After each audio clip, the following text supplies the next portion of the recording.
This is a short presentation on the Nazis' use of terror and propaganda from 1933 to 1945. And you would have to argue that they used it so successfully, during that time, that that was one of the big reasons why the war, particularly in Europe, went on for so long. Starting off on the left-hand side, and obviously the man really responsible for Nazi terror from 1933 to 1945 is Himmler, this gentleman here. In case you don't know anything about Heinrich Himmler, Heinrich was an ex-chicken farmer. He was an early member of the Nazi Party in the early 1920s. He was one of Hitler's most loyal lieutenants. And in the mid-1920s, Himmler was responsible for setting up an organisation that you've probably heard of called the SS. The SS actually started off in 1925-26 as Hitler's bodyguard.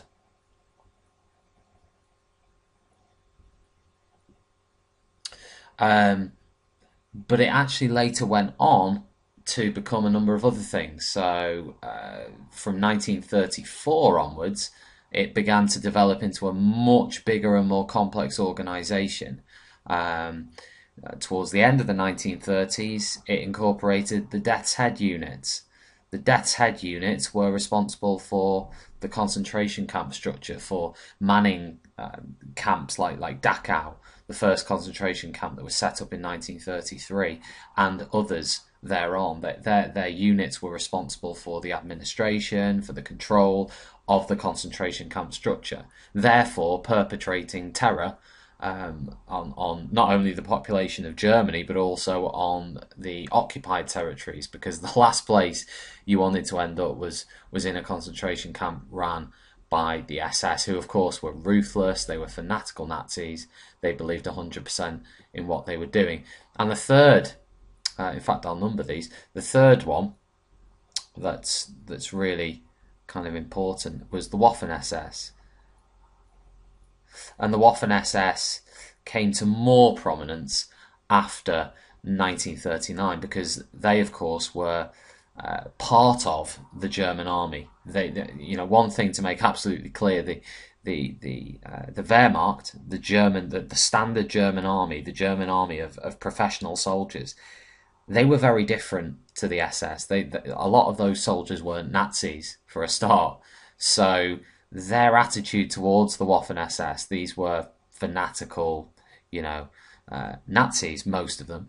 They'd volunteered for service in the SS, which shows you how fanatical about the cause they were. The army's attitude towards the Waffen-SS was quite hostile sometimes, and a lot of that came about because of their kind of fanatical and hardline attitude, the killing of civilians, the killing of women and children in Russia, halfway through the war, really sent terror through the army. But also, when German citizens heard about this, it created this mystique about the SS, and Himmler himself actually, modelled the SS on the Jesuit order, on the order set up by the Catholic Church, for its organisation, for its secrecy, for its rituals, and his vision for the SS was this all-conquering SS empire of Aryan men controlling Europe,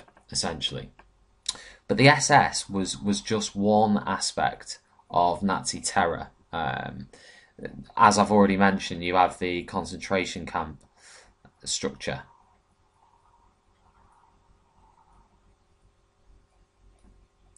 And you could be sent there from 1933 onwards. I mentioned that in 1933 the first camp was set up at Dachau. The original camps were not death camps. They didn't have gas chambers. They were not murder factories. You could be sent there as a political prisoner. You could be sent there as a gypsy. You could be sent there as a homosexual. You weren't, initially at least, sent there to die.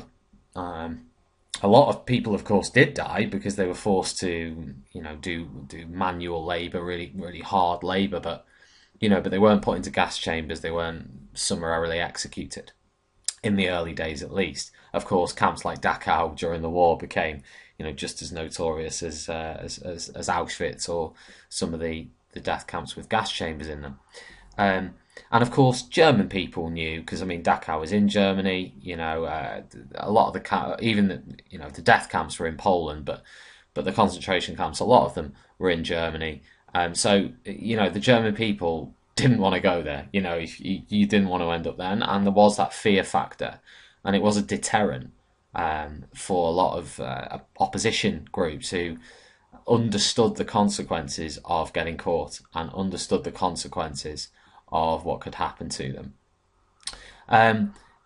Obviously, another factor in the terror campaign was the People's Court.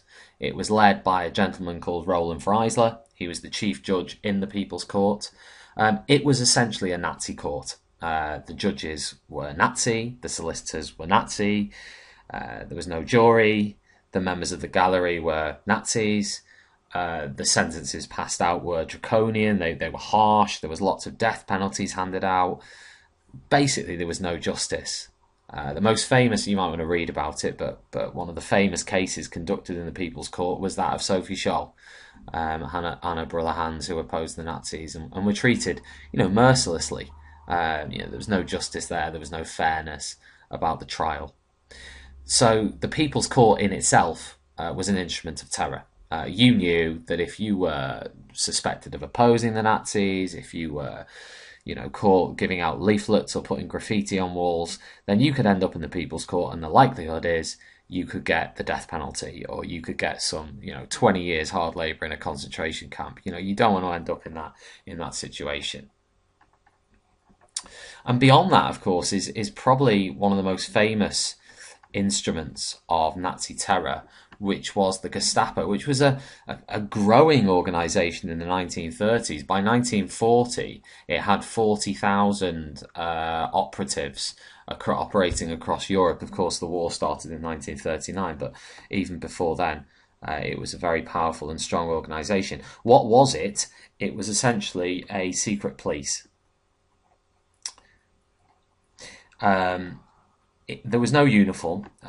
The officers of the Gestapo didn't wear a uniform. They would read people's mail. They would listen to people's complaints. They would encourage children to tell tales on their parents. They would torture and intimidate in an interview setting anybody who was taken into custody on the lines of being anti-Nazi. Nobody knew who the Gestapo were. It was a secret police. That the normal police force, of course, had uniforms as they had in the Weimar Republic years. The Gestapo was a secret police. No one knew who they were. No one knew if they were listening to your conversations or if they were gonna, get involved in what you were trying to do. So, all of these organisations, the incredibly powerful SS, the system of concentration camps, the People's Court, and the Gestapo, were all very, very effective in controlling the German population through deterrent and through fear, because essentially that's what terror is. It's fear, and it's spreading that fear as much as it possibly can. On the other hand, you have another strategy. You've got Himmler's, and these two, I suppose, are polar opposites in the techniques they were actually using. You've got Himmler's kind of heavy-handed terror campaign going on the one hand over here, but at the same time, you have a very intense propaganda campaign across Germany from 1933 onwards, and that would take many forms. New technologies like radio had made it very easy and for the Nazis to give shortwave radios away free. People wanted to listen to radio. You might call it the internet of the 1930s, or the smartphones of the 1930s. People were always listening, and because the Nazis could control those radio stations, the content was Nazified.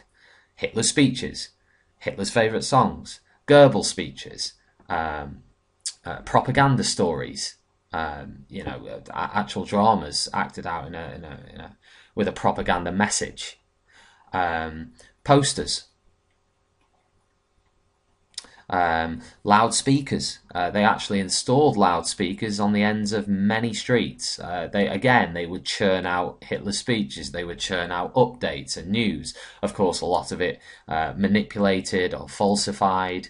And you know, it became a bit of a bombardment, really. You had your radio, your loudspeakers, your posters, books. Books were censored. If you don't know what that means, it basically means they were edited, bits were taken out of them, bits were changed. Um, and this was effective because obviously the type of books that were censored were any books that were a threat to the Nazis. So any Jewish literature would be censored. Of course, you had famous book burnings. A massive book burning took place in May 1933 when the Nazis had actually just come to power in Germany, and that became, you know, there's a very famous image on Google of all the books being burned outside a university in Berlin. So books were censored, and of course Goebbels' favourite form of propaganda, is kind of plaything, was cinema, and he made lots of famous films. Triumph of the Will would have been one of the most famous ones. It was basically a film of a Nuremberg rally, containing a centerpiece speech by Hitler. It contained images of all the Nazi leadership. It presented Hitler as some kind of demigod. And, you know, it was about presenting the Hitler myth, this idea that he was somehow slightly above humanity in his decision making, and he had this special aura about him. And through cinema, which again was a relatively new medium. I mean, talking cinema only came about from the late 1920s onwards.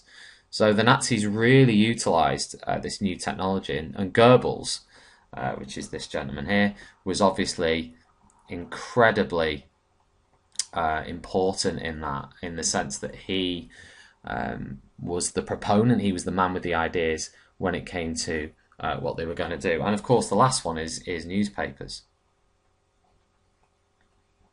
The Nazis already owned 120 newspapers by 1933. By the end of the 1930s, they literally had control over the newspaper industry, and of course, a big part of that was the fact that editors would have to ask Goebbels for permission to write and print stories that they wanted to. So it's really, really, you know, a really important form of propaganda because you know, newspapers were the most popular form of news back then. And I suppose all of these things pushed out messages, you know, anti-Jew messages, anti-communist messages. They pushed out messages about the Nazis' need to create living space, Lebensraum. To invade other countries, in other words. All of these messages were blended together and became a really powerful form of control. Now, the next question is, which one of these, terror or propaganda, were the most significant? Which one had the biggest... which one really control people the most, or was most effective in controlling the population? And that is a difficult question. That's one for debate. That's one that historians have debated, and that's one that